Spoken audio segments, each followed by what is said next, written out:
ঠাকুর বলছেন একটা মজার কথা শোনো। একজন তামাক খাবে, তামাক সেজেছে, টিকেও সাজিয়েছে কলগেতে, কিন্তু ধরাবে কি সে আগুন কই?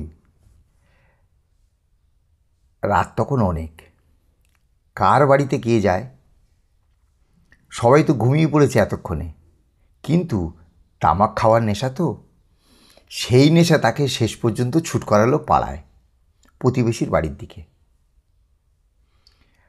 লণ্ঠন হাতে সেই অন্ধকার রাতে সে প্রতিবেশীর দরজায় কড়া নাড়ে। সবাই ঘুমাচ্ছে, কে উঠবে? শেষে অনেক ঠেলাঠেলি ধাক্কাধাক্কি করতে এক প্রতিবেশীর ঘুম ভাঙল। এত রাত্রে কে আসে?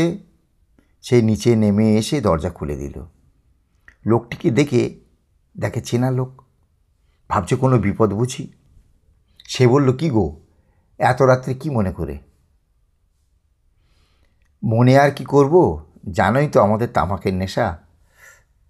তা কি হয়েছে?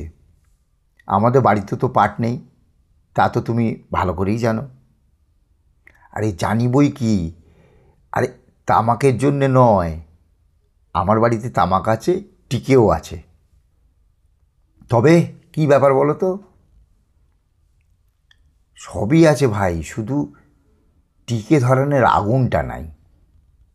একটু আগুনের জন্যেই এত রাত্রে তোমার বাড়িতে। তখন সেই প্রতিবেশী লোকটিকে বলল, বেশ লোক তো তুমি হে, এত কষ্ট করে আসা, দৌড় ঠেলাঠেলি, আমাদের ঘুম ভাঙানো, কিন্তু তোমার কাছেই তো আগুন রয়েছে।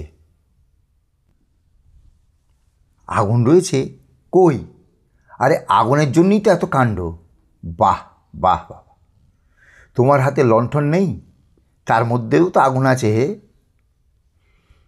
তখন তামাকখোর লোকটি অপদস্থ হয়ে লজ্জায় মাথা নিচু করে সেখান থেকে চলে গেল। ঠাকুর বলছেন, যা চায় তাই আছে কাছে, অথচ লোকে ঘুরে ঘুরে মরে নানান স্থানে।